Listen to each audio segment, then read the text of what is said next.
పూజించడం పూజారి వంతు వరమివ్వడం అన్నది దేవత ఇష్టం. ప్రేమించడం ప్రేమికుడి వంతు కరుణించడం అన్నది ప్రేయసి ఇష్టం. ఎందువల్ల నిన్ను ప్రేమించిందో చిన్ని మనసుకే తెలియదుగా, నిన్ను మరవడం జరగదుగా.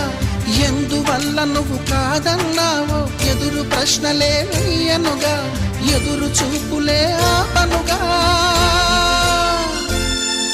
ఏనాటికో ఒకనాటికి నీ ప్రేమ సాధిస్తా. నిన్ను చూడాలని ఉన్నా, నిన్ను చూడాలని ఉన్నా.